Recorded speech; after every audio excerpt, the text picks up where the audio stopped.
O hidden love, embracing all in oneness. May each who feels himself as one with thee know he is also one with every other who comes. आप सभी लोगों का शनिवार शाम की Shankar laws Delhi की meeting में स्वागत है। आज पुनः हमारे लॉज के सेक्रेटरी डॉक्टर राजीव गुप्ता जी का पातंजलि योग सूत्र in the light of theosophy विषय पर टॉक है, जो कि मुख्यतः आई के तेमनी जी की पुस्तक द साइंस ऑफ योगा पर आधारित है।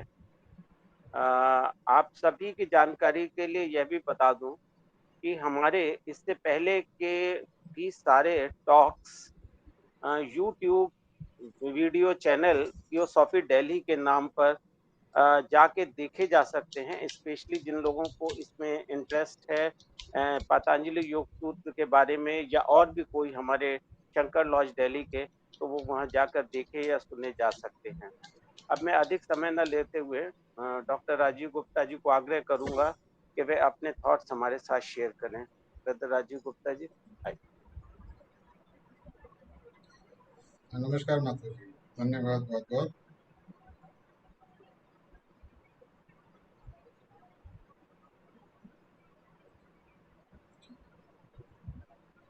हम लोग the science of yoga academy की किताब है,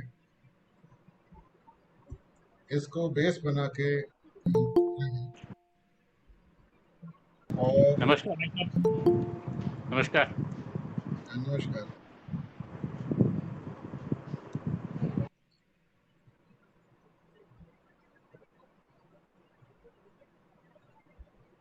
और हमने पिछली बारी साधना जो सेकंड सेक्शन है उसको स्टार्ट करा था, और उसके अंदर हमने समझा था कि क्लेश क्या होते हैं। क्लेश जो होते हैं वो हमारे दुख या उनका कारण, ये इस तरीके से इन्होंने समझाया है कि क्लेश होते हैं एक मनुष्य का जो दुख का कारण और दुख दोनों मिलकर कंबाइंड, क्योंकि क्लेश का कोई इंग्लिश में ट्रांसलेशन एक शब्द में नहीं हो सकता है।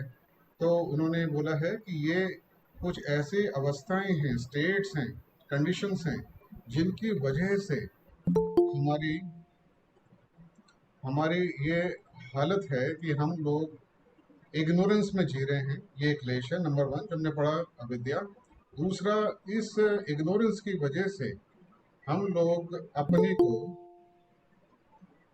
जो आई है, जो रियल आई है, उसको पहचान नहीं पाते हैं। और दूसरे व्हीकल्स के साथ में जो हम लेते हैं, जब हम अवतरित होते हैं या इनकारनेशन में आते हैं, तो उनके साथ में हम अपने आप को जोड़ लेते हैं और सोचते हैं कि ये मैं हूँ। जैसे मैं शरीर हूँ, मैं मन हूँ, मैं इमोशंस हूँ, जो जो भी हमारे अंदर घट रहा है, हम उसको जानते हैं ये मैं हूँ, क्योंकि मेरे अंदर हो रहा है, दूसरे में नहीं हो रहा है। तो आई और नॉट आई का फर्क हमारे को बहुत अच्छी तरह मालूम पड़ जाता है। इसको अस्मिता कहते हैं। ये दूसरा क्लेश है जो कि अविद्या से आता है। फिर तीसरा हमने लास्ट टाइम समझा कि जब आईनेस क्रिएट हो जाती है और आई आइडेंटिफाई कर लेता है अपने आप को कई व्हीकल्स के साथ में, तो फिर उन व्हीकल्स की जो चाहत है, जो पसंद है, जिनसे उनको खुशी मिलती है, सुख मिलता है, उनकी तरफ उसकी अट्रैक्शन रहती है। इसको राग कहा है। ये तीसरा क्लेश हो गया। और चौथा हुआ जिससे जो व्हीकल्स को पसंद नहीं है, जो आई जिससे मैंने आइडेंटिफाई करा है, मेरे शरीर, मेरे मन को, मेरे इमोशन को जो पसंद नहीं है, उसको मैं अवॉइड करता हूँ, इसे हमने द्वेष कहा है। ये चौथा क्लेश है। और पांचवा है अभिनिवेश कि भाई मैं जिंदा रहना चाहता हूँ, सर्वाइव करना चाहता हूँ, छोड़ना नहीं चाहता हूँ, जैसे भी ये लाइफ है उसको मैं जीना चाहता हूँ। ये जो पांच क्लेश हैं, इन्हीं के बारे में हमने चर्चा करी थी। ये पांच क्लेश वन बाय वन आते हैं, और तेमनी जी ने और क्लियर करा हमारे को समझाते हुए पतंजलि योग सूत्र के अंदर कि इनको वापस खत्म करने के लिए, इनको इनको रिमूव करने के लिए हमारे को समाधि में जाना जरूरी है। और इन सब की शुरुआत करने के लिए पहला सूत्र जो साधना पाद के अंदर था कि क्रिया योग की स्टार्टिंग करनी पड़ेगी, यानी तप, स्वाध्याय और ईश्वर पाणिध्यान, इन तीनों चीज़ों की हमने बात करी थी। जो लोग इंटरेस्टेड हैं कि लास्ट टाइम के जो पहले 11 सूत्र हुए थे थोड़ा डिटेल में, वो हमारे जैसे माथुर जी ने बताया कि हमारे यूट्यूब चैनल के ऊपर जाके लास्ट टाइम का जो टॉक थी देख सकते हैं। अब मैं स्टार्ट करता हूँ 12वें सूत्र से। पहले 11 सूत्र के अंदर हमारे को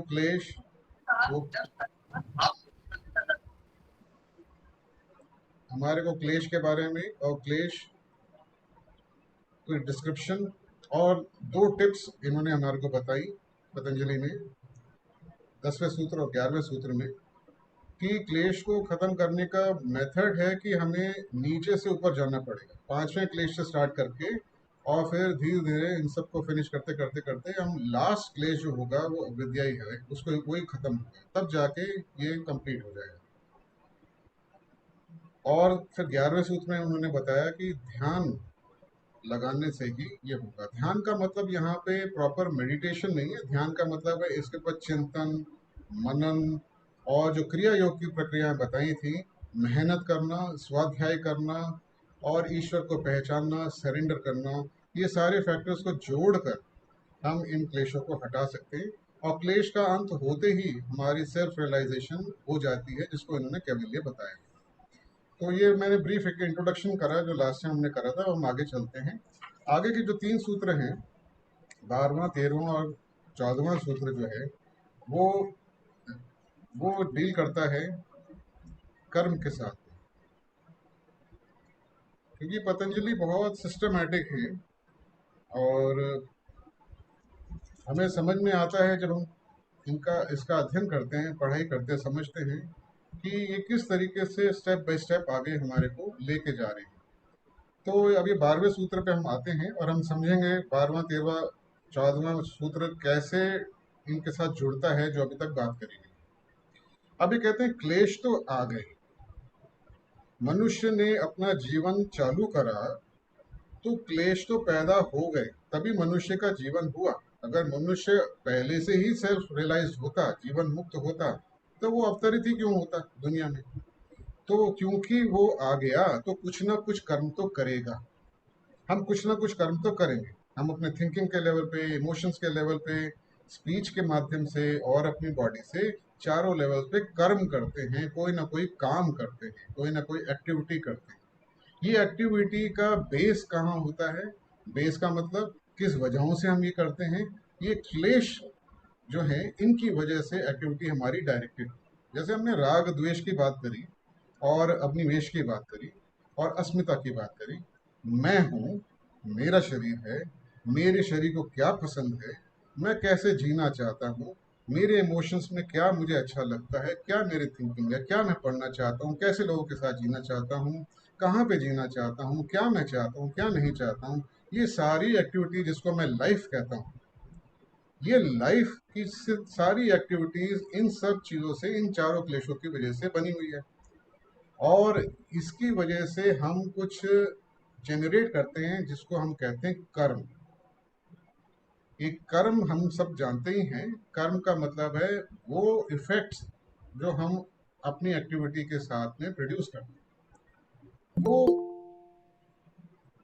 ये जो कर्म है, ये कर्म हम जब जनरेट करते जा रहे हैं, कॉन्स्टेंटली करते जा रहे हैं, कर्म को जनरेट करते जा रहे हैं, तो इनका एक रिएक्शन भी आता है जो लॉ ऑफ कर्म, कर्म के सिद्धांत के अनुसार हमारे को मिलता है। लॉ ऑफ कर्म हम लोग जानते ही हैं कि लॉ ऑफ कर्मा जो है वो एक यूनिवर्सल लॉ है। उसके हिसाब से जो इंट्रोड्यूस हम करेंगे फोर्स दुनिया के अंदर, चाहे कोई भी जगत में हो, मानसिक जगत में हो, इमोशनल जगत में हो, शारीरिक ये जो फिजिकल जगत है इसके अंदर हो, उसका एक रिएक्शन आएगा उस सेंटर पे जिसने इसको स्टार्ट करा, इस कर्म को बनाया। तो इतने सारे एक्शंस हो रहे हैं, उन सब का जो रिएक्शन आ रहा है ये एक जगह पे इकट्ठा हो रहा है। जैसे कि हमारे पास में बैंक में हमारा अकाउंट होता है, वैसे ही हमारे कर्मों का भी एक जगह होती है जहाँ पे सारे कर्म का एक अकाउंट तैयार होता है, कलेक्शन होता है, उनका लिखा जोखा होता है, और इसको इन्होंने बोला है कर्माशय। तो अब हम 12वें सूत्र को समझने की अब कोशिश करते हैं। 12वां सूत्र है क्लेश मूलः क्ले कर्माशय दृष्ट अदृष्ट जन्म वेदनीय। क्लेश मूल का मतलब है रूटेड इन क्लेशास। कर्माशय का मतलब है रिजर्वॉयर ऑफ कर्मास। दृष्ट का मतलब है सीन, जिसको हम देख सकते हैं, जो प्रेजेंट है। अदृष्ट का मतलब जो नहीं है, जिसको देख नहीं सकते, अनसीन, फ्यूचर। जन्म हम जानते हैं, जो हमारी लाइफ है। वेदनीय है, to be known, to be experienced. तो क्लेश मूल कर्माशय दृष्ट अदृष्ट जन्म वेदनीय। इसका इंग्लिश ट्रांसलेशन इस तरीके से है, These reservoir of karmas which are rooted in kleshas brings all kinds of experiences in the present and future lives. तो ये हमारे को बताते हैं कि हमारे जो कर्म हैं, हमारे कर्म एक जगह पे इकट्ठे होते जा रहे हैं, जिसको हम दूसरी भाषा में हम जानते हैं, हम कहते हैं संचित कर्म। सारे कर्म एक जगह पे इकट्ठे हो गए और ये कर्म सारे के सारे जिस जगह पे इकट्ठे होते हैं उसको इन्होंने कर्माशय बोला। हमारे वेदांत वाले जो हैं वो उसको कारण शरीर भी कहते हैं, उसको हम लोग कॉजल बॉडी भी कहते हैं। और एक और सिस्टम है जिसके अंदर, जो कोशों का सिस्टम है, जिसके अंदर अन्नमय कोश, प्राणमय कोश, मनोमय कोश और फिर उसके बाद विज्ञानमय कोश, तो इनको विज्ञानमय कोश भी बोला गया है। तो इस तरीके से अलग अलग फिलॉसफीज के अंदर इसके बारे में जिक्र आ चुका है। हम थियोसफी में इसको कॉजल बॉडी कहते हैं। उस पॉइंट पे जहाँ से सारे कर्म इकट्ठे होते हैं, वो पॉइंट पे ही सारा कुछ आगे वहाँ से एक्शन होता है आगे के फ्यूचर इनकारनेशंस के लिए। तो इन्होंने कहा कि यहाँ पे इकट्ठे होते हैं ये रिजर्वायर, कर्म का रिजर्वायर क्लेश की वजह से इस जन्म के और आगे वाले जन्मों के लिए जो एक्शन बनाएगा, जो आगे बताएंगे दूसरे सूत्र के अंदर, वो उसके पॉइंट कहाँ आता है, यहाँ आता है। तो ये एक इन्होंने कॉन्सेप्ट इंट्रोड्यूस करा, हम लोग को जनरली पता है। एक चीज मैं 13 सूत्र के साथ ही बताता हूँ। 13 सूत्र के अंदर, क्योंकि ये 12, 13 और 14 सूत्र ये तीनों कर्म के सिद्धांत के साथ जुड़े हुए हैं, तो हम इसको अब 13 सूत्र को समझते हैं। सती मूले तद विपाको जाति आयु भोगः। सती मूले का मतलब देयर बीइंग द रूट, तद का मतलब ऑफ इट, विपाकः का मतलब फ्रूइशन, राइपनिंग, जाति मतलब क्लास, आयु मतलब स्पैन ऑफ लाइफ, भोगः का मतलब एक्सपीरियंसेस। सती मूले तद विपाको जाति आयु भोगः। ट्रांसलेशन है, as long as the root is there it must ripen and result in lives of different class, length and experiences. कर्म तो संचित हो गए, एक जगह इकट्ठे हो गए, मगर बहुत सारे हैं, अच्छे भी हैं, बुरे भी इफेक्ट्स लेके आएंगे जब उनका रिजल्ट्स आएगा, जब उनका फल आएगा। और फल आएगा जब इंकारनेशन आएगी, तो उस इंकारनेशन में सारे फल नहीं भोगे जा सकते। तो हमें पता है कि संचित कर्म में से कुछ हिस्सा, जिसको प्रारब्ध कर्म कहते हैं, वो एक जब नया इंकारनेशन स्टार्ट होता है तो वो प्रारब्ध कर्म उस व्यक्ति के साथ में उसको मिलते हैं। जैसे कि कुछ रकम बैंक से मिल गई, क्रेडिट और डेबिट जो भी था वो मिला, और वो फिर आप लेके आगे चले।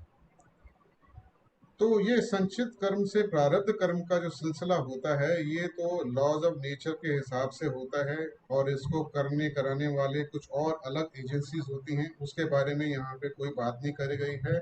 हमारे थियोसॉफिकल बुक्स के अंदर उसके बारे में जिक्र आता है।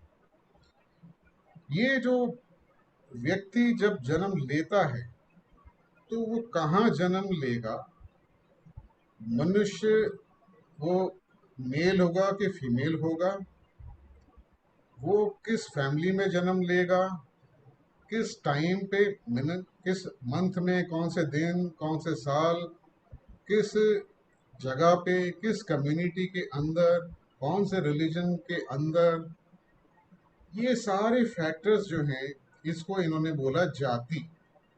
इस सूत्र के अंदर जाति बोला है। ये सब प्रारब्ध का ऑलमोस्ट 90% हिस्सा इसी के अंदर कंज्यूम हो जाता है। यानी कि जिस जगह पे व्यक्ति ने जन्म लिया, उसका प्रारब्ध 90% वहीं पे हो गया। क्योंकि जहां हम जन्म लेते हैं, जिस फैमिली के अंदर हम जन्म लेते हैं, जिस कंडीशंस में हम जन्म लेते हैं, जिस जगह पे जन्म लेते हैं, जिस कम्युनिटी में जन्म लेते हैं, ये सब हमारी फ्यूचर, उस पर्टिकुलर लाइफ के बारे में बहुत कुछ निर्धारित कर देती है। हम ये सोच सकते हैं बड़ी इजीली कि अगर हम किसी राजा के घर में, किसी पॉलिटिशियन के घर में अगर पैदा हुए और एज फर्स्ट बॉर्न पैदा हुए, तो हमारा स्टेटस टोटली डिफरेंट हो जाता है।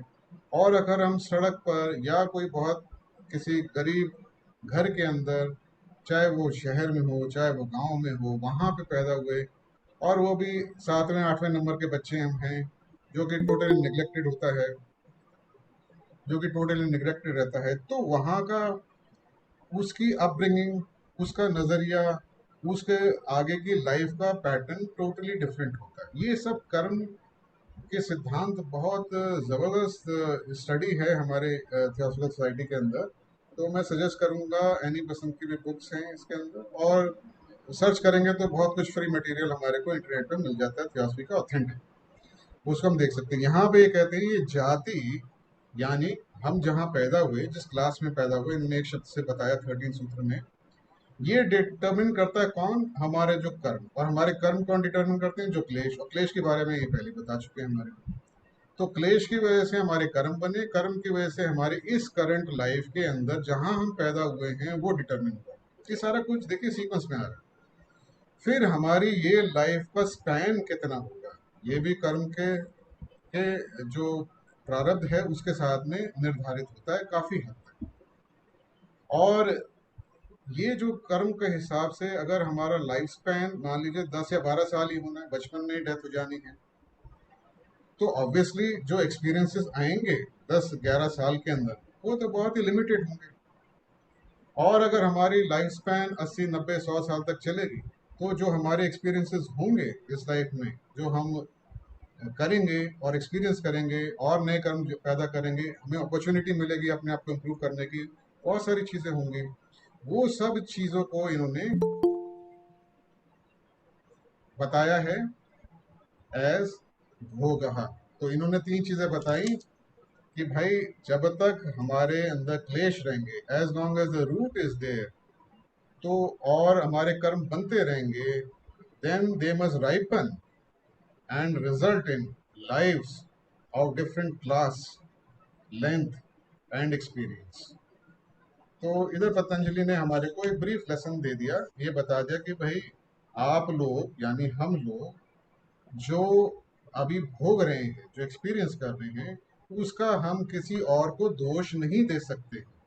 हम खुद ही रिस्पॉन्सिबल हैं उसके लिए, क्योंकि हमने जो कर्म करे उसी का रिजल्ट हमारे को मिल रहा है, अच्छा बुरा दोनों। इसके बाद में ये इस टॉपिक को क्लोज करने के लिए 15 सूत्र बताते हैं, और वही वही बात है जो भी हमने बात करी। 14 सूत्र, सॉरी 12, 13, 14 सूत्र जो है ये बताते हैं।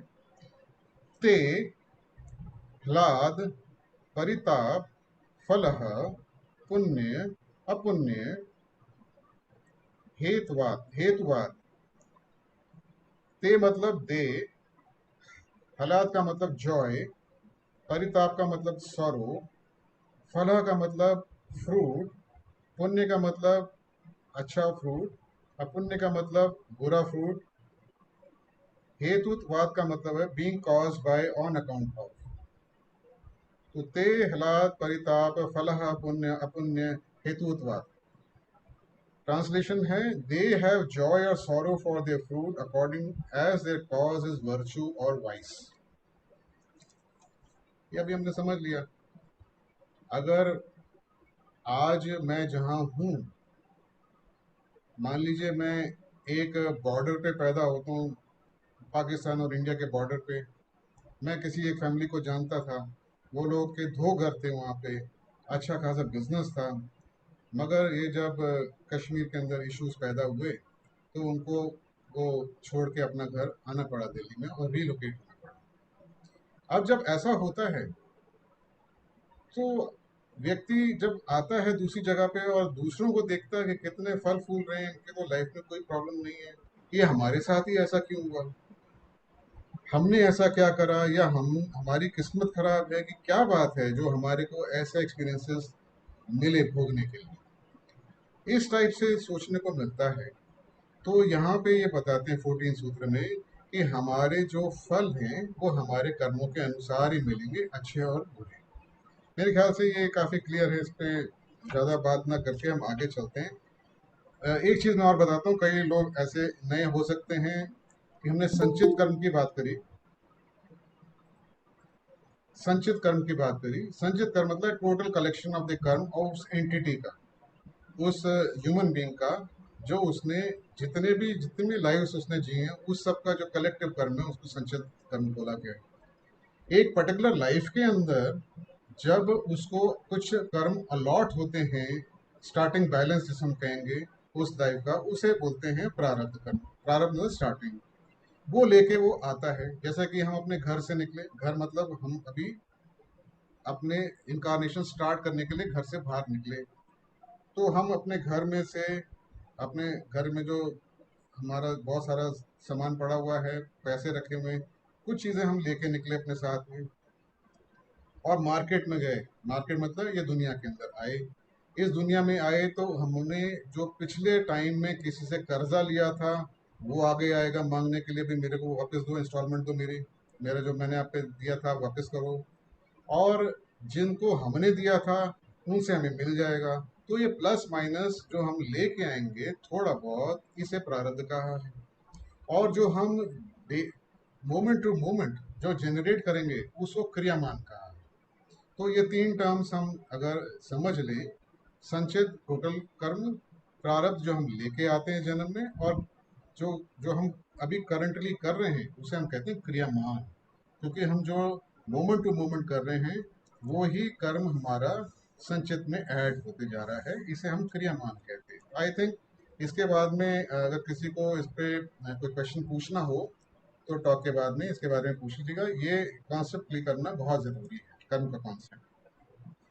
15 सूत्र जो बहुत इंपॉर्टेंट एक सूत्र माना गया है उसके ऊपर आते हैं, और वो 15 सूत्र इस तरीके से है।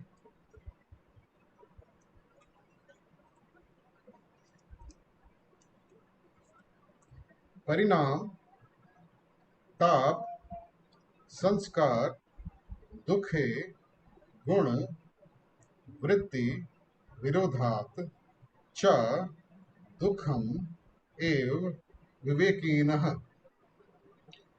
परिणाम का मतलब ऑन अकाउंट ऑफ चेंज, जब कोई चीज चेंज होती है। ताप का मतलब है एंजाइटी, सफरिंग हम कह सकते हैं, वरी।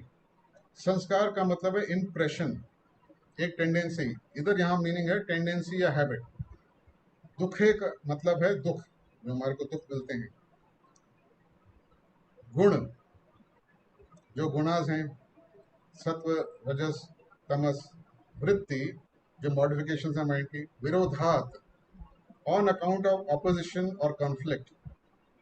चा मीन्स एंड, दुखम पेन मिजरी, एव मतलब ओनली, विवेकीनः means to the enlightened, to the person जिसकी विवेक शक्ति पूरी तरह से जागृत हो चुकी है।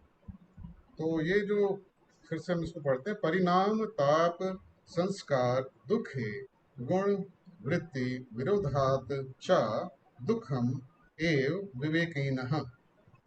टू द पीपल हम कहें, या to the person who has developed discrimination, all is misery on account of pains resulting from change, anxiety, and tendencies, as also on account of the conflicts between the functioning of the gunas and the vrittis of the mind.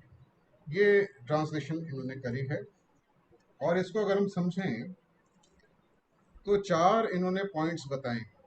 पहले तो इन्होंने बताया है विवेकशील व्यक्ति, जिसके अंदर विवेक की जागृति हो चुकी है। विवेक नया शब्द इन्होंने जोड़ा। विवेक का मतलब हम लोग को, काफी लोगों को पता ही है। विवेक मतलब वो एबिलिटी हमारे अंदर जो सही और गलत को पहचान ले। तो जो व्यक्ति में ये लाइट विजडम की, समझ की आ चुकी है, ऐसा व्यक्ति के अंदर ये दिखाई, उस व्यक्ति को ये दिखाई देना चालू हो जाता है कि इस जगत में, इस संसार में सब कुछ बदलाव में है, चेंज में है। हर एक चीज में चेंज है, कोई चीज स्टैटिक नहीं है, डायनामिक है। चीजें बदलती जा रही हैं, बहुत स्लो स्पीड में बदलती हैं, मगर चेंज है कॉन्स्टेंटली।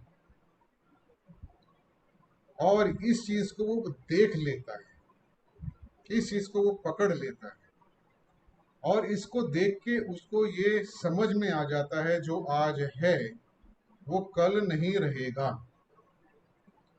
जो आज शरीर है वो कल नहीं रहेगा। जो आज जो आज मेरे पास है वो कल नहीं रहेगा। जो आज मैं अपने आप को समझता हूँ वो भी शायद मैं अपने आप को बदला हुआ पाऊंगा, कुछ और हूँ, कुछ पता नहीं, मगर कम से कम वो नहीं रहेगा। आज तो मैं अपने आप को मन और शरीर ही मानता हूँ, तो ये तो खत्म हो जाएगा, हम देखते ही हैं। तो हम ये नहीं रहेंगे, ये चीज उसको थोड़ा सा पीछे होके वो देखता है। ये ये वाला जो फीलिंग है, ये वाली जो समझ है, कभी कभी हम लोग को आती है जब हम जैसे क्रेमेशन ग्राउंड में जाते हैं और हम देखते हैं किसी को हम जानते थे बहुत अच्छी तरह, और हम देखते हैं कि भाई इसकी पूरी लाइफ इस व्यक्ति की निकली और आज तो वो खत्म हो गई, ऐसे हम भी खत्म हो गए। ये थोड़ा सा कभी कभी आता है, शायद सभी को आता होगा जब हम ऐसा देखते हैं। और हम भी वंडर करते हैं कि भाई अगर ये सब खत्म ही होना है तो फिर ये क्या माजरा है, ये सब क्या चल रहा है। तो विवेकशील व्यक्ति जो है वो ये जानता है कि जो कुछ आज हम भोग रहे हैं, कितना ही हमें अच्छा लग रहा हो, ये अल्टीमेटली दुख ही में ही कन्वर्ट होना है, ये खत्म ही होना है। तो जो सुख लग रहा है आज की डेट में, उसके अंदर भी दुख का, कैंसर का बीज, कैंसर के सेल जो आगे बढ़ के उसको खत्म कर देंगे, वो ऑलरेडी इनबिल्ट है। ये चीज की समझ विवेकशील व्यक्ति में आ जाती है तो उसको ये समझ में आ जाता है कि ये परिणाम, जो शब्द इन्होंने यूज करा है कि change, on account of change misery ही मिलने वाली है। अगर हम आज बड़े खुश हैं किसी चीज से तो वो हट जाएगा। तो विवेकशील को पहला पॉइंट, ये विवेकशील व्यक्ति को समझ में आता, दुनिया में सब कुछ बदलाव के रूप के अंदर है। हम इसको ऐसे भी समझ सकते हैं, कई लोग बोलेंगे भाई हम तो अभी आज की डेट में खुश हैं, क्या प्रॉब्लम, कोई प्रॉब्लम नहीं। मगर सपोज करिए किसी व्यक्ति को फांसी की सजा है और कल वो फांसी होगी उसको, तो आज उसको आप बोलेंगे कि भाई तुम क्या चाहते हो, आज के डेट पे तो तुम जिंदा हो, तुम लो मजे करो, ऐश करो, आखिरी दिन है। तो क्या उसकी मेंटल स्थिति ये होगी कि वो मजे कर पाएगा, वो खुश रह पाएगा? उसको पता है ये सब खत्म होने वाला है। तो ये जो पॉइंट इन्होंने बताया कि विवेकशील व्यक्ति को जितना भी सुख क्यों ना दिखाई दे, उसे पता है कल हो सकता है मैं मर जाऊं, कल हो सकता है ये सब खत्म हो जाए, तो वो उतना ज्यादा सुखी नहीं रहता। ये मुझे इस नहीं आ रहे। हेलो, हाँ जी बिल्कुल। तो ये जो चीज है, ये इस पॉइंट पे हम और आगे भी नेक्स्ट पॉइंट के हिसाब से जोड़ते हैं। दूसरा पॉइंट ये कहते हैं एंजाइटी के साथ में, ये कहते हैं कि भाई अगर कोई व्यक्ति, ताप इन्होंने शब्द इस्तेमाल करा है, एंजाइटी का मतलब है आप, हम कुछ चाहते हैं कि हमें मिल जाए, तो हमें एंजाइटी रहती है, वरी रहती है। इंटरव्यू देने गए, भाई जॉब मिलेगा कि नहीं मिलेगा, कोई पर्टिकुलर चीज हम चाहते हैं, उसके लिए हमने काम करा, मिलेगा कि नहीं मिलेगा, यहाँ तक कि कौन सी पार्टी पॉलिटिकल इलेक्शन में जीतेगी कि नहीं जीतेगी जीतेगी, बहुत सारी चीजों के बारे में हम अपने वरीज में रहते हैं, एंजाइटीज में रहते हैं।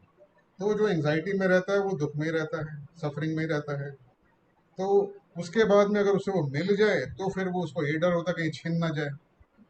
कोई चीज़ हमने ली तो हमसे हट ना जाए, तो वो एंजाइटी रहती है। तो एंजाइटी ये विवेकशील व्यक्ति ये भी देख लेता कि भाई ये जो सामान हम लेना चाह रहे हैं, कंडीशन हमारी कंडीशन सुख दुख की इसलिए है कि हमें कोई चीज़ मिले और फिर हम ऐसा रहे, तो हम खुश रहेंगे, वरना चली जाएगी। तो वो एंजाइटी रहती है। पर क्योंकि हम लोग की ये क्रॉनिक एंजाइटी की स्टेट नॉर्मल स्टेट हो गई है, हम इसको महसूस ही नहीं करते।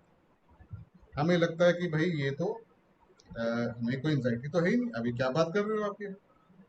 तो यहाँ बात हो रही है विवेकशील व्यक्ति की। विवेकशील व्यक्ति जो कि इस चीज को पकड़ लेता है और वो नॉन एंजाइटी स्टेट के अंदर रह सकता है, रह चुका है, उसको एक्सपीरियंस कर चुका है, तो शायद उसको पता है। मगर हम लोग क्योंकि क्रॉनिक स्ट्रेस और एंजाइटी में रहते हैं, तो हमारे लिए वो नॉर्मल हो गया है, तो हमें लगता नहीं है कोई बहुत ज्यादा दिक्कत। तीसरी इन्होंने बात करी, थर्ड पॉइंट इन्होंने बोला हमारे को संस्कार। संस्कार इन्होंने बोला इस सेंस में, संस्कार का मतलब हुआ जो हमारी व्हीकल्स हैं, माइंड, इमोशंस, बॉडी, जब हम एक्सपीरियंस लेते हैं दुनिया के अंदर तो उनके ऊपर कुछ इम्प्रेशंस पड़ते हैं। हम लोग जो एक्सपीरियंस करते हैं उनका इम्पैक्ट हमारे पर पड़ता है, और उस इम्पैक्ट से हमारी लाइफ के अंदर हमारी कुछ टेंडेंसीज बन जाती हैं बिहेवियर की। वो बिहेवियर की जो टेंडेंसीज हैं अगर बार बार रिपीट हों तो वो हैबिचुअल हो जाती हैं और हैबिट बन जाती है। ये हैबिचुअल वे ऑफ लिविंग हमारी डेवलप हो जाती है, एक ऑटोमेटिक रिस्पॉन्सिव कंडीशन हमारी डेवलप हो जाती है। और ये जो हैबिट्स, ये टेंडेंसी, इसको इन्होंने संस्कार के रूप में कहा है। और कहा है विवेकशील व्यक्ति वो देखता है कि ये जो हैबिचुअल लाइफ है, क्योंकि सर्कमस्टेंसेस ने ऐसा आपको बना दिया है, वो सर्कमस्टेंसेस तो चेंज होने वाली हैं। और अगर आपकी हैबिट्स फिक्स हो गई हैं और आप उनको चेंज नहीं कर सकते हो, अडेप्ट नहीं कर सकते हो, तो फिर आप लोग दुख में आने वाले हो, तो ये दुख का कारण बनेगा। आज की डेट में अगर मैं सुबह 10 बजे उठ सकता हूँ, अफोर्ड कर सकता हूँ सुबह 10 बजे उठ के, कहीं मुझे जाना नहीं है, मेरी जॉब ऐसी है या नई जॉब करता हूँ, तो ठीक है। पर कल को मेरे से अगर सब कुछ छिन गया और मुझे सुबह 6 बजे उठना पड़ेगा, तो मेरे लिए बहुत दुख आ जाएगा। और आगे चल के भी चीज़ें चेंज ही होती रहेंगी, तो ये भी दुखों का कारण होता है। तो ये इन्होंने थर्ड पॉइंट ये बोला कि जो हैबिट्स हैं हमारी, जो बनती रहती हैं।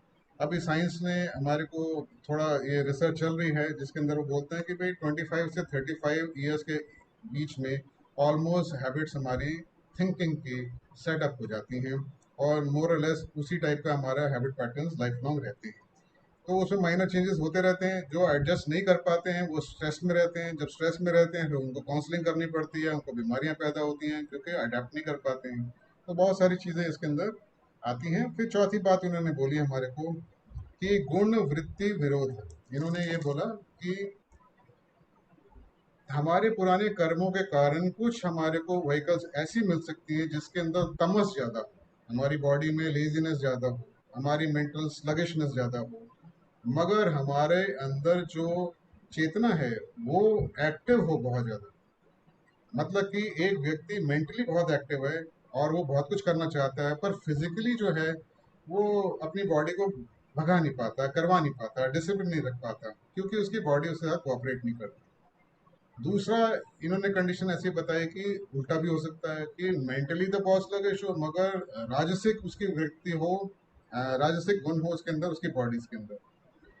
तो वो बॉडी के हिसाब से तो जैसे ही जरा सा उसको कुछ हिंट मिलती है तो तुरंत एक जगह से दूसरी जगह पे वो चले जाता है और सोचे बिना बहुत सारे काम कर डालता है, क्योंकि माइंड को वो कम यूज करता है। तो इस टाइप का भी व्यक्ति, जो इन्होंने इसको बोला है गुण और वृत्ति का विरोध, ये जो हार्मनी नहीं है, जो हमारे जो कॉन्शियसनेस है जो इन व्हीकल्स के अंदर एक्ट कर रही है, और व्हीकल्स की अपनी जो एक्टिविटी है, जो अपनी नेचर है, टेम्परामेंट है, उनकी अपनी नॉर्मल टेंडेंसीज है, उसके साथ में विरोध है। इसको इन्होंने गुण वृत्ति विरोध कहा है। तो ये चार चीजों के बेस के ऊपर जो विवेकशील व्यक्ति है वो पाता है कि दुनिया में दुख ही दुख है, दुख के अलावा कुछ नहीं। और उसी से रिलेटेड नेक्स्ट सूत्र भी आता है जो 16th सूत्र है, और 16th सूत्र के अंदर ये कहते हैं हेयम दुखम अनागतम।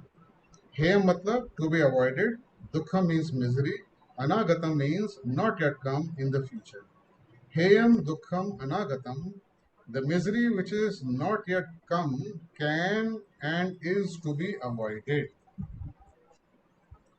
हम लोग जो लॉर्ड गौतम बुद्ध के जो फॉलोअर्स हैं, मानते हैं उनको, हम फोर नोबल ट्रूथ्स को तो जानते हैं।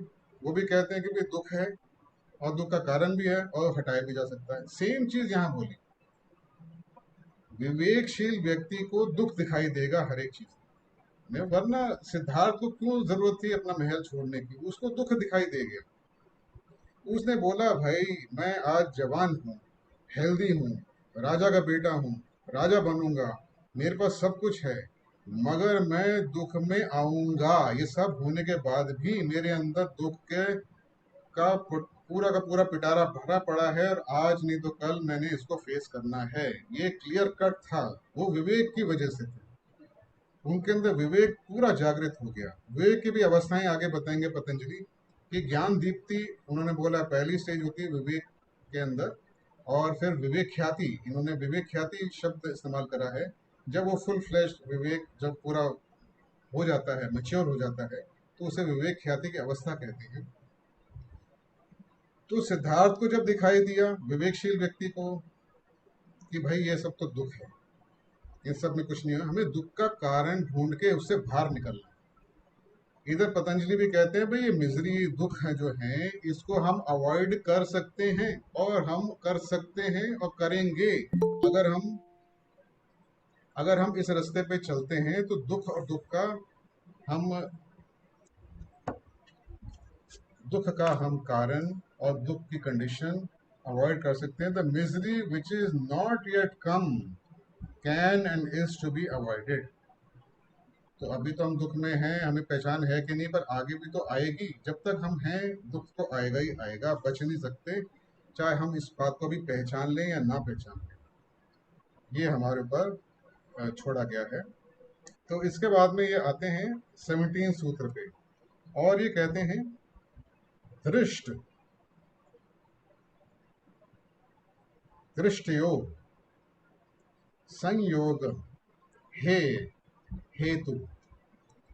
दृष्ट का मतलब सीयर, दृष्ट योग का मतलब सीन, सीन मतलब प्रकृति जो हमारे आप कहती है, संयोग मतलब यूनियन, एसोसिएशन, हे का मतलब ऑफ दैट, हेतु मीन्स कॉज। दृष्ट दृष्टयो संयोग संयोग हेय हेतु। The cause of that which is to be avoided is the union of the seer and the seen।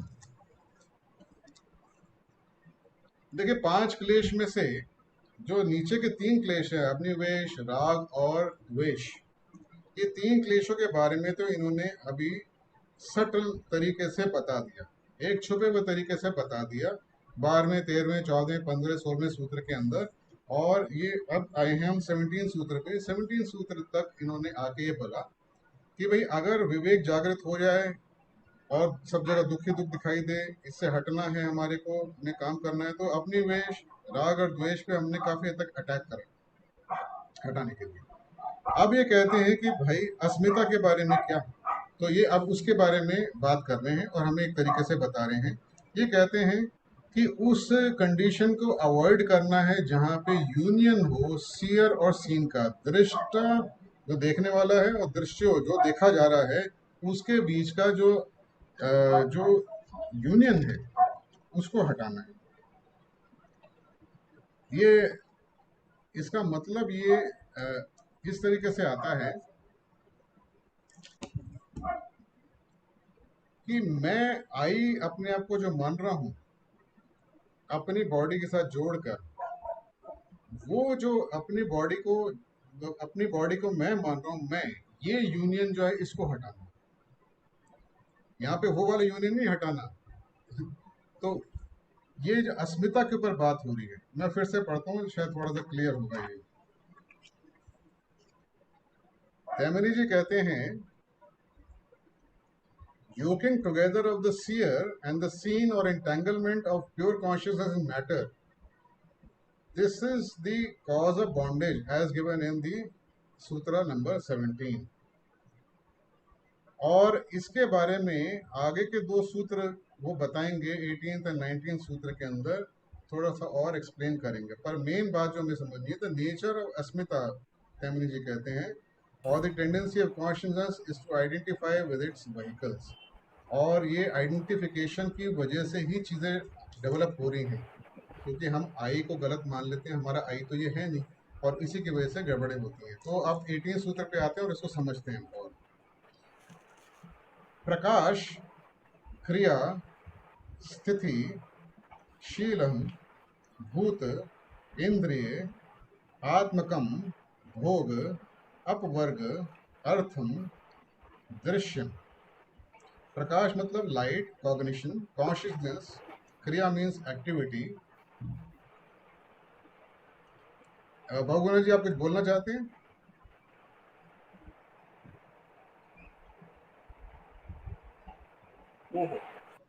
Sorry sir, sorry, वो माइक ऑन हो गया, sorry. Prakash means light, consciousness, cognition, consciousness of क्या? क्रिया, activity.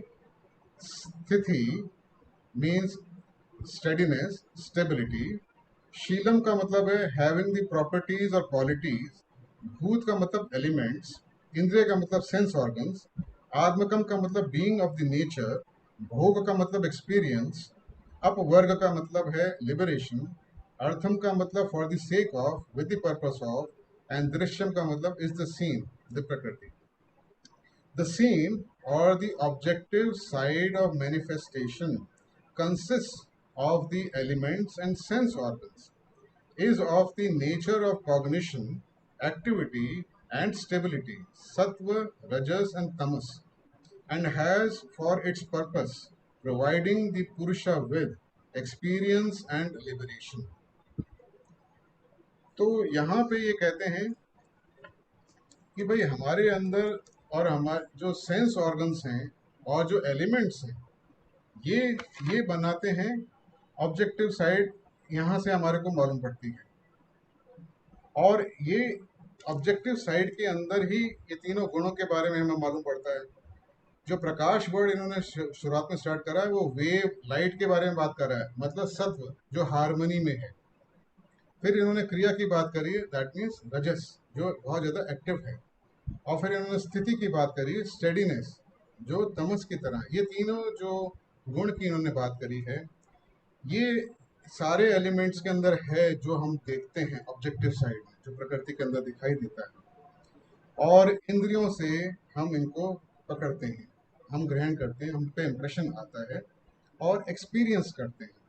ये सब जो हम experience करते हैं, जो हम इन दृश्यों को देखते हैं प्रकृति के, इनका पर्पस क्या है?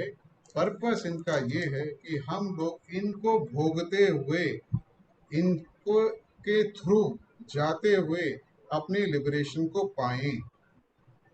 जो हमारी कॉन्शियसनेस हमारी बॉडी के साथ जुड़ी हुई है, जो हमारी चेतना आई एम, हमने लास्ट टाइम बात करी थी अस्मि।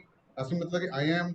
अस्मिता मीन्स आई एम दिस, जिसके साथ भी मैं जुड़ा हूँ। अगर मैं फिजिकल बॉडी के साथ जुड़ा हूँ तो आई एम दिस, और मैं आई हूँ। मैं आई हूँ क्योंकि मैं बॉडी के साथ हूँ। और नॉट आई क्या है? बाकी सब चीज़ें हैं जो भाग है। अब ये किताब नॉट आई है, किताब को कुछ भी करो, मेरे को तो कुछ नहीं होता, तो ऑब्वियसली ये मैं नहीं हूँ। मेरे लिए तो क्लियर है बात ये।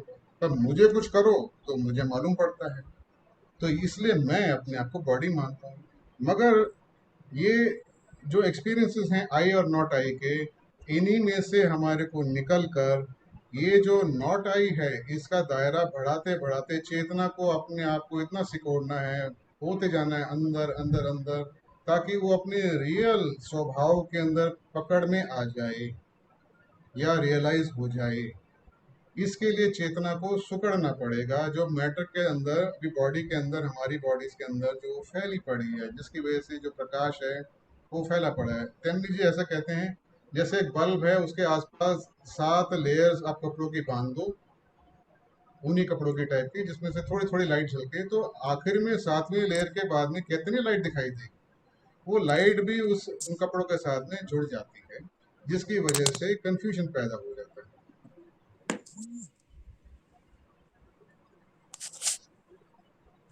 तो ये जो चीज है, इन्होंने बोला यहाँ पे कि भाई जो भी सृष्टि में हमें दिखाई दे रहा है उसका उसकी तरफ हमारा नजरिया कैसा होना चाहिए। पतंजलि कहते हैं हमारा नजरिया उस भाव से होना चाहिए कि जो कुछ भी एलिमेंट्स दृश्य हमें दिखाई दे रहे हैं वो हमारे को लिबरेशन में हेल्प करेंगे अगर हम उस एंगल से उनको देखें और उस एंगल से उनको एक्सपीरियंस करें। The seen consists of elements and sense organs, is of the nature of cognition, activity and stability, and has for its purpose providing the Purusha with experience and liberation। तो ये हो गया आपका 18 सूत्र। इस सूत्र के अंदर उन्होंने हमारे को ये बता दिया कि भैया इनको आप राग और द्वेष की तरह से मत भोगो कि मुझे ये चाहिए, मुझे ये बहुत पसंद है, मैं इसको लेकर रखूंगा अपने पास में और इसका एंजॉय करूंगा। आप इस तरीके से भोगने की कोशिश करिए कि ये इससे मैं क्या ले सकता हूँ, कैसे अपने आप को आगे इम्प्रूव करके विवेक की जागृति करवा सकता हूँ, आगे चलूँ। फिर ये 19 सूत्र पे आते हैं और थोड़ा और डिटेल में बताते हैं और कहते हैं विशेष अविशेष लिंग मात्र अलिंगानी गुण परवाणी।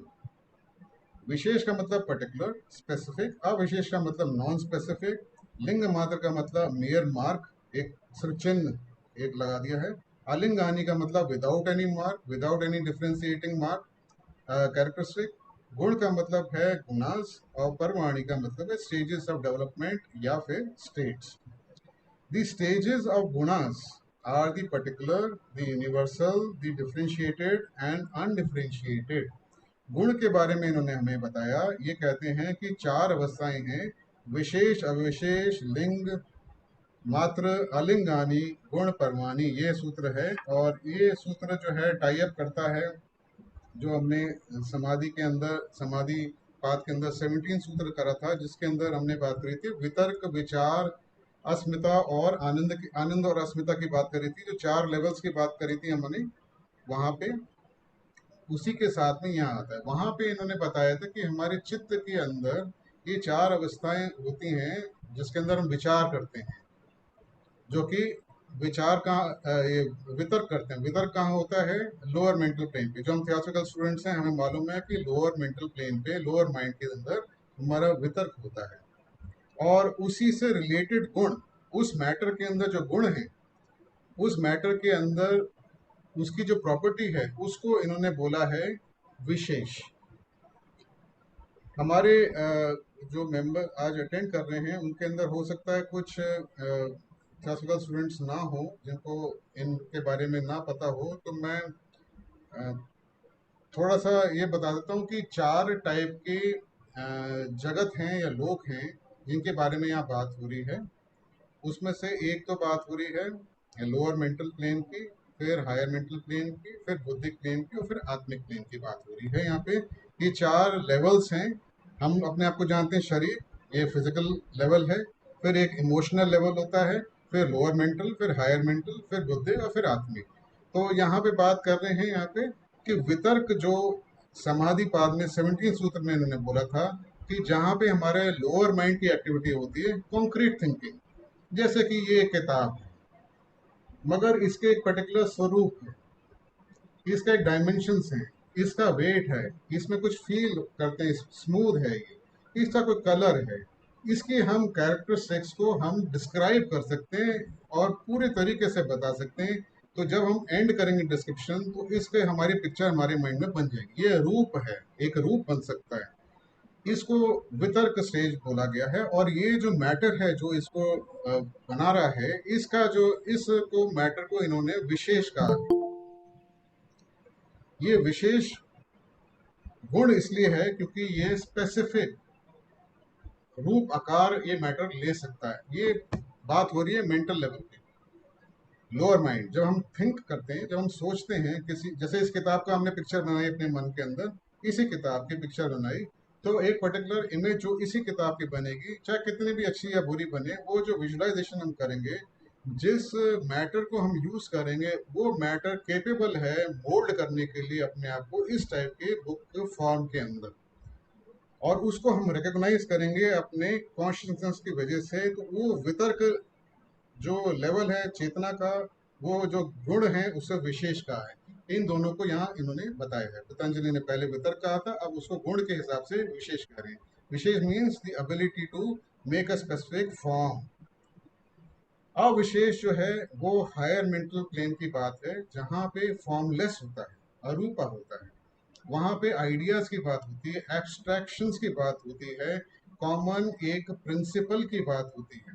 तो हम यहाँ पे जब विशेष से अविशेष में जाते हैं, वितर्क से विचार में जाते हैं, लोअर माइंड से हायर माइंड में जाते हैं, तो हम ये पर्टिकुलर किताब से बुक्स की तरफ जाते हैं कि एक बुक का स्वरूप क्या होगा। एक बुक क्या होगी? बुक होगी जिसमें पेजेस होते हैं, जिसके अंदर बिगिनिंग होती है, एंड होती है, इंडेक्स होता है, नंबरिंग होती है, कागज होते हैं बहुत सारे। हम बुक्स के एक शेप, हम एक प्रिंसिपल तरीके से बता सकते हैं what is a book, what is a pen, what is a table. तो बहुत सारी, what is a human being, बहुत सारी चीजें जो अविशेष हैं, जो कॉमन कैरेक्टरिस्टिक्स हैं। हर एक के पास में दो आंखें, नाक, मुंह सब कुछ है, मगर मेरा जो है वो ये विशेष है। अविशेष क्या होगा?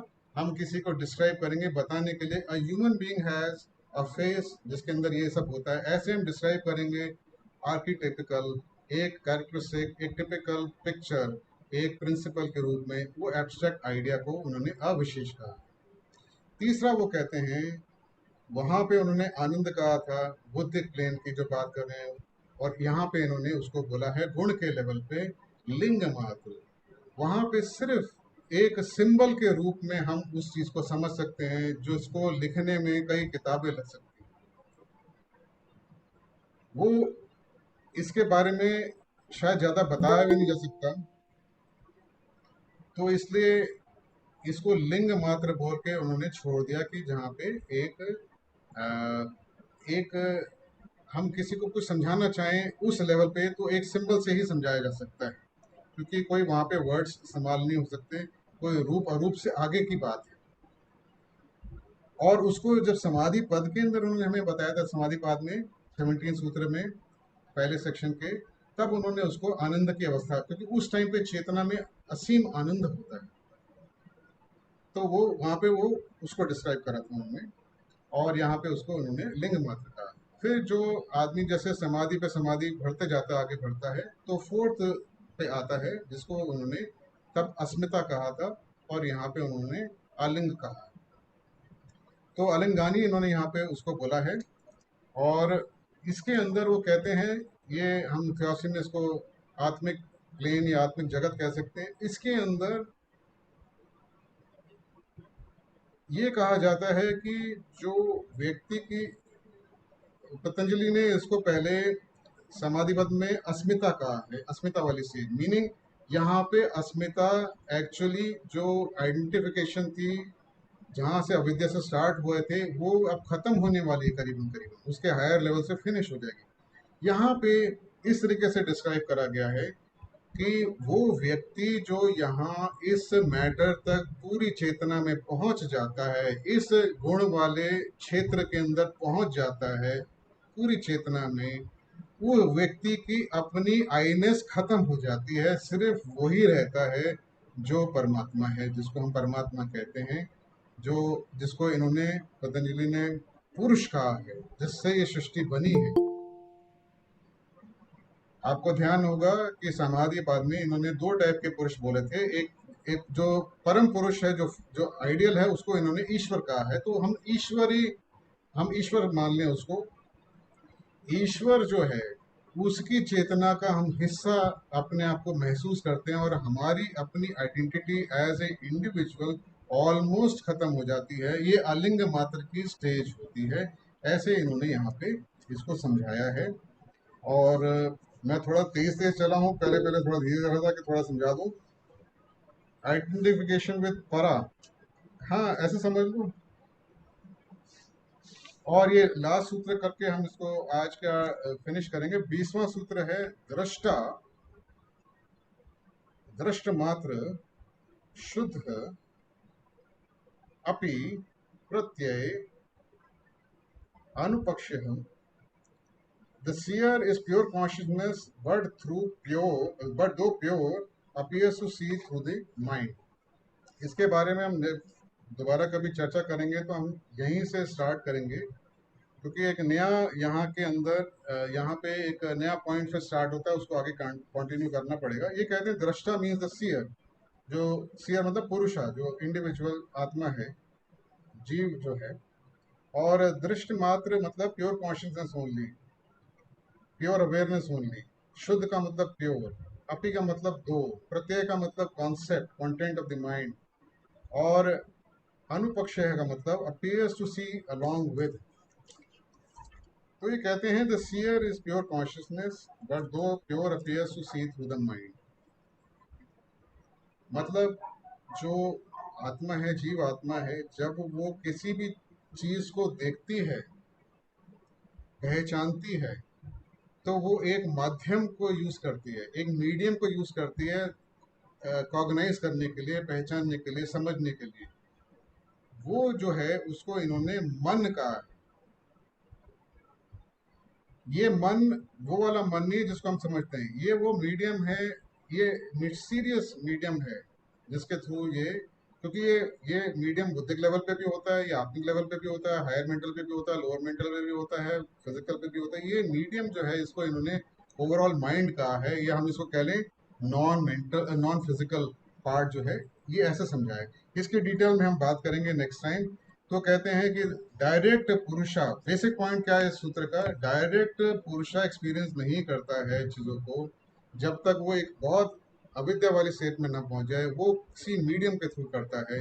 और वो मीडियम को इन्होंने अभी जो तेमनी जी हैं उसको माइंड के रूप में बोला, क्योंकि और कोई तरीका नहीं बताने का। तो टाइम भी आज हो गया है। हमारे साथ में बहुत सारे लोग जुड़े हुए हैं, तो किसी को कोई कमेंट या कोई क्वेश्चन पूछना है, मोस्ट वेलकम।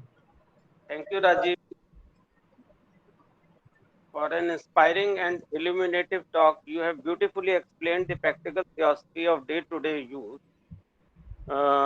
अभी शिंदे जी से बात कर लेते हैं। शिंदे जी, आप कुछ बताएंगे? हेलो। नमस्कार शिंदे जी, नमस्कार। हाँ, नमस्ते नमस्ते। हाँ, अभी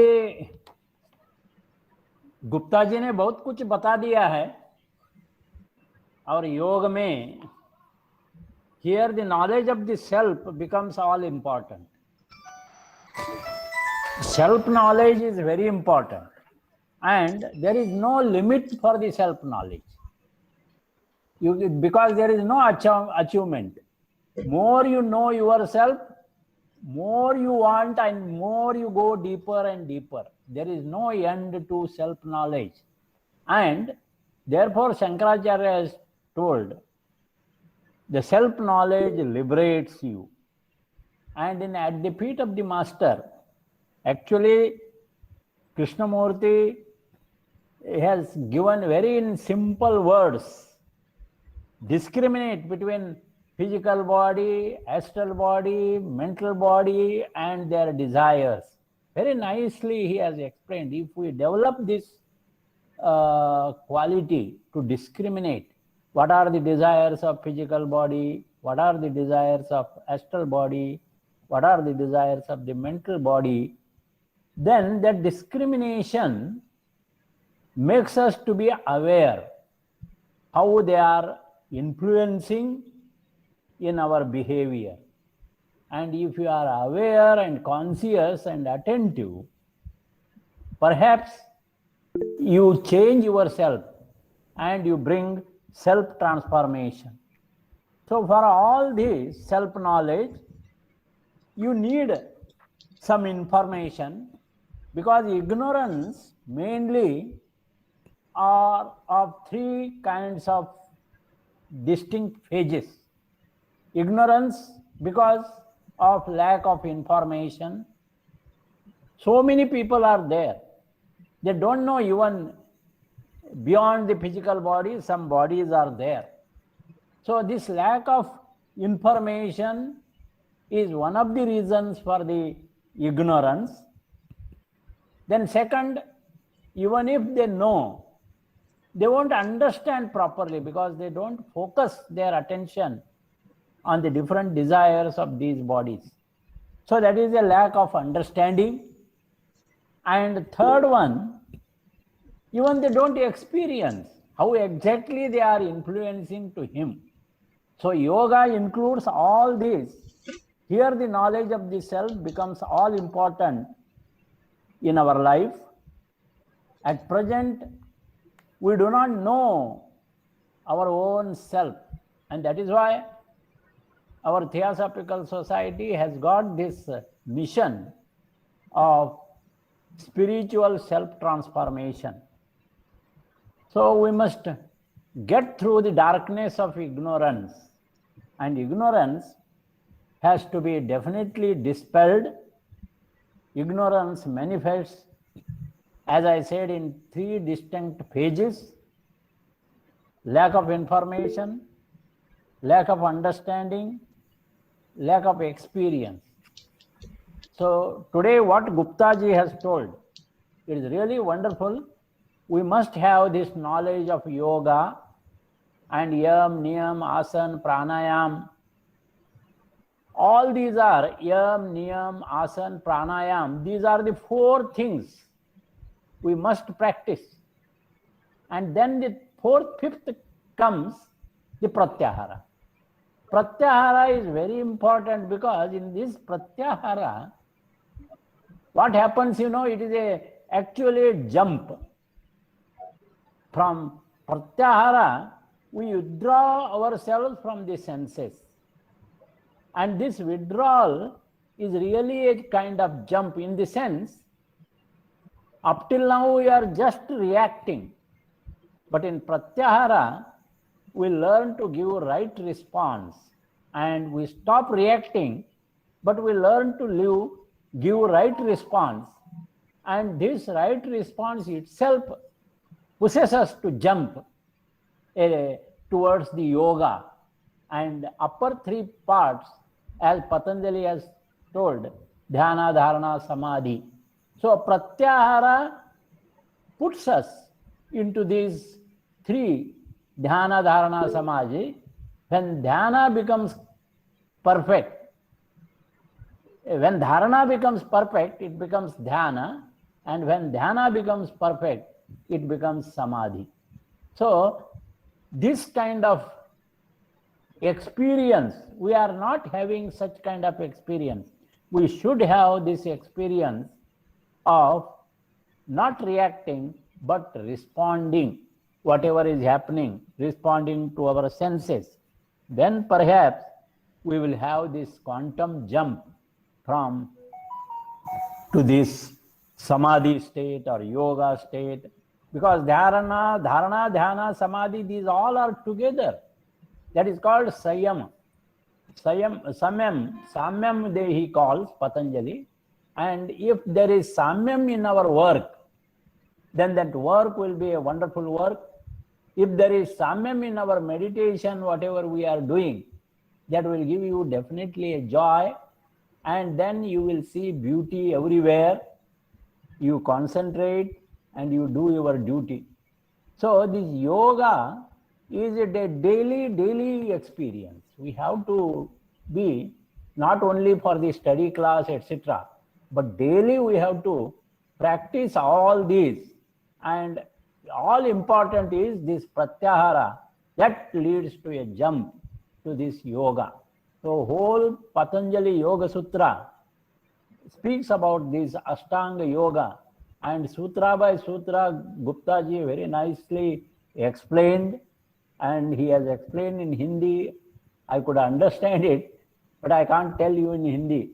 Thank you, Rajiv the Mathur ji, for giving me this opportunity to say some words. Just because I want to communicate with you all, I am happy to be with you. Otherwise, I am very happy to listen everybody. Thank you very much. Thank you, brother. Thank you very much. Thank you. और किसी ने कुछ share करना है, add करना है या कुछ कहना है तो अभी 2-4 मिनट। नहीं, अभी बासुमती जी हैं। हाँ सर, मैं कहना चाह रही थी कि ब्रदर राजीव गुप्ता जी ने जो ज्ञान हम लोगों को सुलभ कराया है, और उसको सुनकर जो बीच बीच में थोड़ी तन्मयता की स्थिति आती है, मैं उसके लिए उनको बहुत बहुत साधुवाद करना चाहती हूँ उनका। और ब्रदर शिंदे जी ने जिस तरह से उस पर जो भी कमेंट किया है, उससे और भी क्लियर हुआ है, और भी क्लियर हुआ है। तो राजीव माथुर जी की वजह से जो आयोजक हैं इस लॉज के, उनको भी बहुत धन्यवाद है, सबका बहुत साधुवाद है। इतना बढ़िया अपॉर्चुनिटी हम सबको मिली हुई है ऑनलाइन के माध्यम से, और मतलब इतनी सहज और सरल ढंग से ज्ञान को जो सुलभ कराया जा रहा है, बारंबार साधुवाद है, धन्यवाद है, आभार। बहुत बहुत धन्यवाद, थैंक यू। नमस्कार, धन्यवाद। अशोक लोखंडे जी भी हैं, माथुर जी। हाँ, लोखंडे जी। हाँ जी, गुप्ता जी। जी जी जी, गुप्ता जी, एक मिनट, मैं एक सवाल पूछ रहा था। मैंने कहा, आपने कहा कि ये क्लेशों की वजह से ही कर्म होते हैं। जी जी, कर्म बनते ही बेस तो क्लेश ही है ना। जी जी, अब जिस आदमी के क्लेश खत्म हो गए जी, तो क्या उसके कर्म नहीं बनेंगे? मान लीजिए लाइफ उसकी अभी बची हुई है, हाँ हाँ, और सेल्फ रियलाइज्ड वो हो गया, क्लेश उसके खत्म हो गए, बहुत अब बढ़िया। उसके कर्मों का फिर क्या कर्मशय बनेगा? हाँ, आपने बहुत बढ़िया कहा। लोखंडे जी, आप कुछ बोलना चाह रहे हैं, प्लीज बोलिए। हाँ हाँ, मैं कुछ कहना चाहता हूँ कि गुप्ता जी, आपने जिस ढंग से आज ये बताया है, इसके ऊपर जो विश्लेषण किया है, अक्सर इतनी सरल भाषा में योग सूत्र का कोई इंटरप्रिटेशन नहीं करता है। आज मैं भी ऐसा तन्मय हो गया था आपका भाषण सुनते। अभी जब आपने बोले तो मेरे को थोड़ा सा ये आई, थोड़ा ये हो गया, मैं डिस्टर्ब हो गया कि इतने तन्मयता से आपने इतने ढंग से उसको पब्लिक के सामने रखा है कि एक्चुअल क्या है। और शिंदे जी ने भी उसको बहुत अच्छी तरह से उसको एक्सप्लेन किया। तो मैं ये कहता हूँ कि सारा ये जो प्रयास है हम लोगों का, कि हमें अपना परिचय मिलाने के लिए ये सारी चीजें जो पतंजलि जी ने बताया है, योग मार्ग से हम अपने को ही पहचाने। अष्टावक्र महागीता में अष्टावक्र के संवाद में, जनक और अष्टावक्र का जो संवाद है, वो कहता है कि भाई स्व अपना बोध, स्वयं का बोध, और ये सारी जो प्रक्रिया है जन्म जन्मांतर पे। और एक बात गुप्ता जी ने और कही कि जो कुछ अनुभव है हर एक जन अपने अपने ढंग से लेता है, वो शब्दों में बांध नहीं सकते। और जैसे जैसे हमारी प्रगति होती रहेगी, उत्क्रांति होती रहेगी, हम एक एक चीज समझते हैं। लेकिन अगर हम योग साधना मार्ग से जाते हैं तो इसको समझने में हमें बहुत आसानी से, और बहुत सारे जन्मों में जो आने वाला है, वो हम जल्द उसकी प्रगति कर सकते हैं, अपनी उत्क्रांति साध सकते हैं। और जो स्वयं का बोध है, जिसको कबीर सूरती कहते हैं, स्वस्मूर्ति, बस जिस दिन हम स्वस्मूर्ति में आ जाए कि ना मैं शरीर हूँ, ना मैं मन हूँ, ना मैं हायर मेंटल हूँ, मैं तो जैसे शंकराचार्य जी कहते हैं कि चिदानंद रूपम शिवोहम शिवोहम, ये हमारा गंतव्य है। और इसको जाने के लिए पतंजलि योग सूत्र अपने को बहुत सपोर्ट करता है, मार्गदर्शन करता है। और विशेषतः इस तरह के जो आयोजक माथुर जी है, और आपने जिस ढंग से गुप्ता जी इसको आज एलिब्रेट किया, मैं आपका अभिनंदन करता हूँ। बहुत बहुत धन्यवाद। बहुत बहुत धन्यवाद, बहुत बहुत धन्यवाद। Thank you Sanjay ji. हाँ, संजय जी कुछ कह रहे हैं शायद। हाँ हाँ, संजय जी कुछ कह रहे हैं।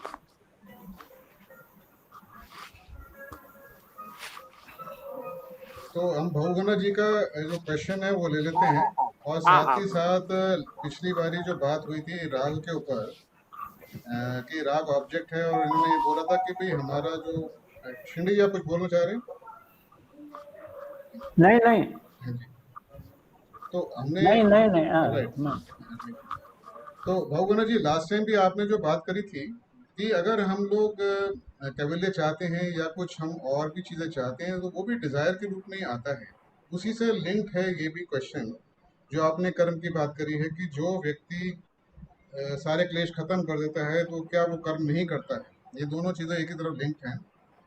जब आईनेस जो आई है, वो आई से जो भी कर्म स्टार्ट होता है, वो उस पे रिएक्शन वापस आता है। कर्म खत्म नहीं होगा, वो रिएक्शन उसको देगा। वो डिसॉल्व नहीं होगा। पर जब यूनिवर्सल वो जो आई, इंडिविजुअल आई है जिसको मैं समझता हूँ, वो जब मर्ज हो जाता है यूनिवर्सल कॉन्शियसनेस के अंदर, जिसको कैवल्य का भाव बताया है, कैवल्य बताया है, सेल्फ रियलाइजेशन बताया है, उसके अंदर जब वो मर्ज हो जाता है तो जो एक्टिविटी, कर्म तो फिर भी होगा, और कर्म इससे ज्यादा होगा जो हम कर रहे हैं, क्योंकि बहुत सारे लेवल्स पे फिर कर्म होता है। तो वो जो कर्म होगा, वो कर्म का फल उस एंटिटी को, उस व्यक्ति को नहीं मिलेगा, वो डिस्ट्रीब्यूट हो जाएगा सब जगह।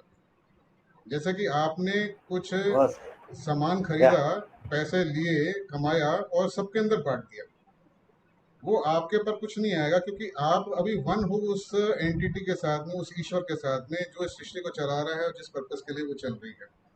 तो इसलिए कर्म तो व्यक्ति करता है जिसमें क्लेश खत्म हो जाते हैं, मगर वो कर्म का बंधन से हट जाता है, और उससे कर्म उसको इंडिविजुअली, क्योंकि इंडिविजुअल सेल्फ तो रहा नहीं, अस्मिता तो खत्म हो गई इसकी। तो एक तो ये आंसर हुआ। दूसरा जो हमने लास्ट टाइम बात करी राग के ऊपर, राग के अंदर भी ऐसे ही होता है, जो शंकराचार्य ने जब मुमुक्षत्व की बात करी थी कि बर्निंग डिजायर फॉर लिबरेशन, वो भी डिजायर ही शब्द उसमें इस्तेमाल होता है, कि जैसे कि हमारे नॉर्मल डिजायर होते हैं, तो ये भी एक टाइप का डिजायर हो गया। तो जो इसको हम ऐसे समझें अगर थोड़ा बहुत, तो हमें आइडिया लग जाएगा कि जब हमारे को, हमारे शरीर को प्यास लगती है, तो हम पानी पीना चाहते हैं, क्योंकि वो प्यास अंदर से आ रही है, वो एक नेचुरल फिनोमेना है, और हम उसको पानी से अपनी प्यास को बुझाते हैं, तो इसको हम डिजायर नहीं कहते। मगर अगर हम शरबत पीना चाहते हैं, हम कोई मान लीजिए कोई नींबू पानी पीना चाहते हैं, क्योंकि हम उसका स्वाद लेना चाहते हैं, हम उसको, उससे अच्छा महसूस करना चाहते हैं, तो ये राग हो गया, ये हमारे डिजायर हो गया। वैसे ही विवेकशील व्यक्ति के अंदर जब ये अंदर से तड़प आती है कि मुझे अपने कैवल्य पे पहुंचना है, मेरे को सेल्फ रियलाइजेशन करनी है, मेरे को मतलब कि पता करना है मैं हूँ कौन, मैं वहां पे पहुंचना चाह, ये अंदर से तड़प जो आती है, वो तड़प जब खींच के लेके जाती है, इसको हम डिजायर नहीं कहते हैं, हम इसको मुमुक्षत्व कहते हैं। मगर अनफॉर्चुनेटली इंग्लिश में और क्या बोले, तो इसको हमने थियोसॉफी में इसलिए एस्पिरेशन बोला है, डिजायर नहीं बोला। हमने बोला हम एस्पायर करते हैं, हम वो, मतलब जो हमारा एक्चुअल नेचर है वहां पहुंच जाता है। तो ये राग के अंदर टिपिकली नहीं आता है उस सेंस में। आई होप थोड़ा क्लियर हुआ होगा। हाँ, थैंक यू वेरी मच साहब, थैंक यू वेरी मच, बहुत अच्छा आपने क्लैरिफाई किया मेरे को।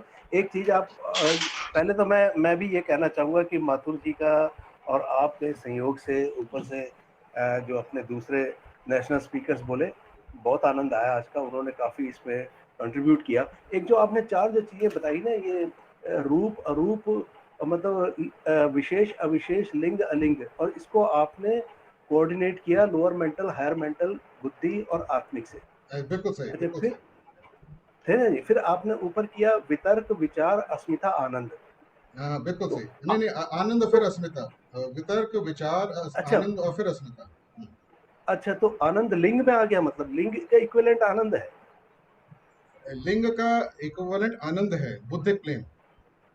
अच्छा, तो आप अस्मिता, उसके बाद अस्मिता पे आ रहे हैं। उसके बाद अस्मिता, अस्मिता हाँ स्टार्ट होती है जब मोनाड है ना, मोनाड अपने हाँ लेवल से, मोनाडिक लेवल से आत्मिक लेवल में जब डिसेंड करता है, अपना रिफ्लेक्शन भेजता है। हाँ मैं थियोसॉफिकल हाँ टर्म्स में आपको बता रहा हूँ, क्योंकि आपको समझ में आ जाएगा। जब मोनाडिक प्लेन, हाँ जो जी, अनुपादक प्लेन है, जो सेकंड प्लेन है, हाँ जिस, हाँ तो वहां से जब उसका अपना नेचुरल घर है, वहां से जब वो डिसेंड करता है थर्ड प्लेन पे, ऊपर से जो थर्ड प्लेन है आत्मिक प्लेन, जब वहां डिसेंड करता है, तो उसकी अस्मिता स्टार्ट होती है, क्योंकि वो अब अविद्या के क्षेत्र में आ गया। वो विद्या अपने प्लेन पे तो वो जानता था मैं कौन हूँ, मगर आत्मिक प्लेन में वो आत्मिक मैटर के साथ में जब मिक्सिंग होती है उस चेतना की, उस रिफ्लेक्शन की, तो वहां पे मर्जिंग हो जाती है आत्मिक प्लेन के मैटर के साथ में, और वो फील करता कि मैं ये हूँ, मैं आत्मिक शीत हूँ। तो वहां पे अस्मिता पैदा होती है पहली बारी। और वो अस्मिता के बाद में फिर आगे आनंद के क्षेत्र में, जो आनंद इन्होंने कहा है बुद्धिक प्लेन में, फिर और डिसेंड करता है, फिर और डिसेंड करता है हायर मेंटल में, फिर और डिसेंड करता है लोअर मेंटल के अंदर। इस तरीके से डिसेंड चलता रहता है। हाँ। अच्छा सर, मैं आपका 1 मिनट और लूंगा इसमें। सांख्य कारिका में मगर जो स्टार्ट करता है, उसमें जो प्रकृति आती है, प्रकृति से पहले इंटेलेक्ट आती है, महत आता है, फिर उसके बाद ईगो, अस्मिता आती है, फिर उसके बाद ये जितने भी तन मात्रा और कर्मेंद्रिय, ज्ञानेंद्रिय, वो सब उनके प्रोसेस में पहले बुद्धि, इंटेलेक्ट आती है, उसके बाद अस्मिता आती है। आप सही कह रहे हैं, वो सांख्य फिलॉसफी और योग फिलॉसफी दो अलग अलग फिलॉसफीज हैं। मीमांसा फिलॉसफी भी है, न्याय भी, मतलब आपको पता है ये 6 फिलॉसफी तो है ही हैं। तो ये योग फिलॉसफी जो है, ये पतंजलि की वजह से ही सबसे ज़्यादा पॉपुलराइज हुई, क्योंकि इसी के अंदर ही सारा कुछ डिटेल दिया है। जो आपने एक दो सवाल पूछे हैं ना, इसके थोड़ा सा क्लैरिटी आपको, इंट्रोडक्शन टू योगा जो एनी बेसेंट की किताब है, वो 4 लेक्चर उन्होंने लिए थे, उसके अंदर आपको वो थोड़ा सा बताएंगे, सांख्य और योग के बीच में थोड़ा सा डिफरेंस वो बताएंगे और सिमिलैरिटीज भी बताएंगे, प्लस उसके अंदर जो थियोसफी का अपना जो एक्सप्लेनेशन है वो भी बताएंगे इसके अंदर। तो आप अगर वो क्या थोड़ा करना चाहते हैं, वो बहुत लंबा बात हो जाएगी, तो आप उसके नहीं, नहीं, मैं कह रहा हूँ आपने किताब का क्या नाम बताया, किताब का इंट्रोडक्शन टू योगा, मैं आपको भेज दूंगा, उसको मैं आपको ईमेल कर दूंगा, आप उसको पढ़ लीजिएगा। ठीक है, ठीक है। अच्छा सर, एक बात और थी, मैं उनको भी फोन कर रहा था, मानसी जी को, क्योंकि वो लाइब्रेरियन है, कि भाई अपने पास वहाँ शंकर लॉज में कोई सांख्य योग पे कोई इंटरप्रिटेशन कोई पढ़ी है? थियोसॉफी में तो मेरे ख्याल से है, इसके कुछ बुक्स हैं सांख्य योग पर। मैं आपको ये सजेस्ट करता हूँ कि इस पे डॉक्टर सत्संगी जो हैं वो बहुत ज़्यादा विद्वान हैं, उनको बहुत कुछ नॉलेज भी है और बुक्स के बारे में पता है, तो आप उनको एक बारी फ़ोन करके पूछ लीजिए, वो आपको प्रॉपर गाइड करेंगे कि ऑथेंटिक किताब सांख्य के ऊपर जो आप पढ़ना चाहें वो आपको बता देंगे। ठीक है सर, धन्यवाद sir, thank you. Next live हम लोग फिर से यही रख लेते हैं, क्योंकि काफी लोगों के अभी क्वेश्चन अनुत्तरित हैं और काफी लोग अभी बात करना चाहते हैं, समय तो काफी हो गया है। एक हमारे और मित्र हैं, वो जुड़े हुए हैं गुडले स्कूल के नाम से, वो कुछ कह रहे हैं, उनकी बात सुन ली जाए। Good evening, sir. Actually, my name is not there. My name is Jasbir Bhatia. My question is, I'm a little new in this August gathering today evening, but I'm very curious because मैं अपने previous notes के साथ match कर रही हूँ. But one thing sir was explaining about the question which came to my mind was, जब आपने कहा withdraw from senses is the ultimate after pratyahar. You said there's a jump, quantum jump, and then you withdraw from your senses. This is a little confusing for me. If you could just explain that. Shinde ji please, आपने कहा था, आप थोड़ा explain करेंगे, बताइए। This is very important step. If you have studied Goodle ji, especially yes, sir. Yam, Niyam, Asan, Pranayam, these are the simple exercises.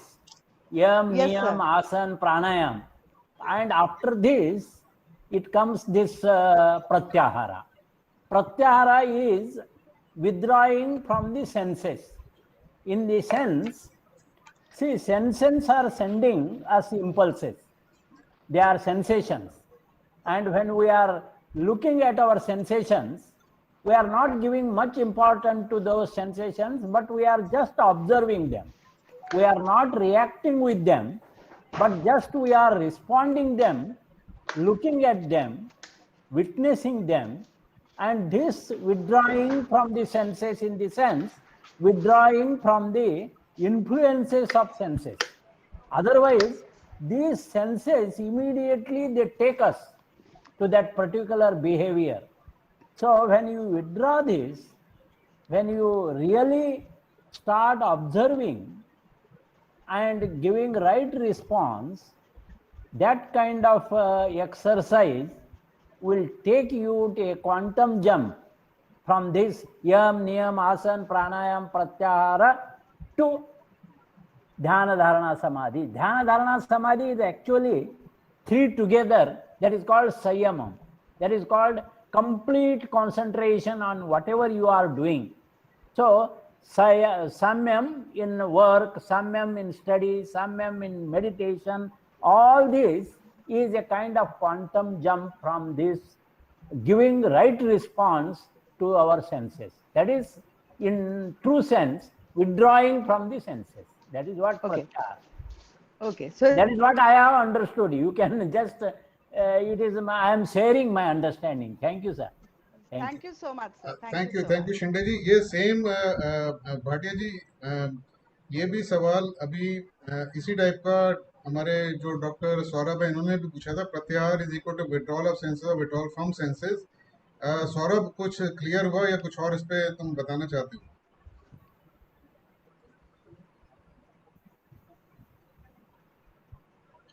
Saurabh, unmute करके बोलो।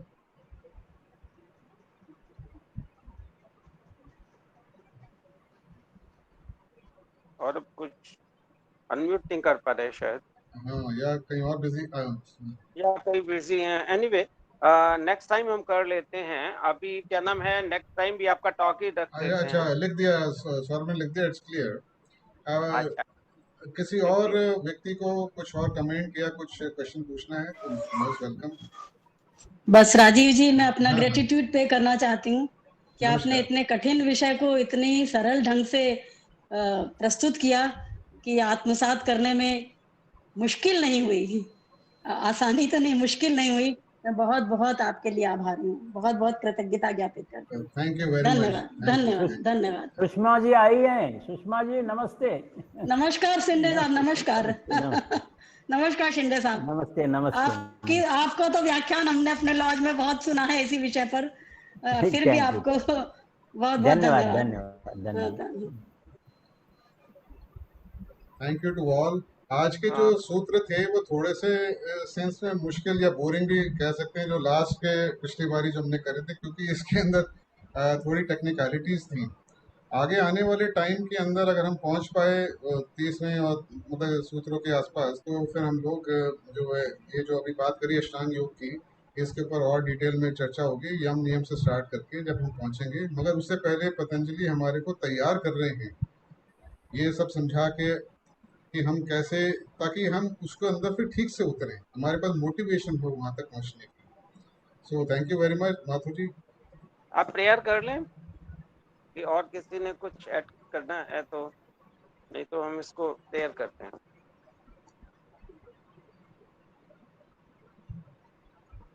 सर्वे भवन्तु सुखिनः, सर्वे सन्तु निरामया, सर्वे भद्राणि पश्यन्तु, न कश्चित् दुःखभाग् भवेत्। ओम शांति शांति।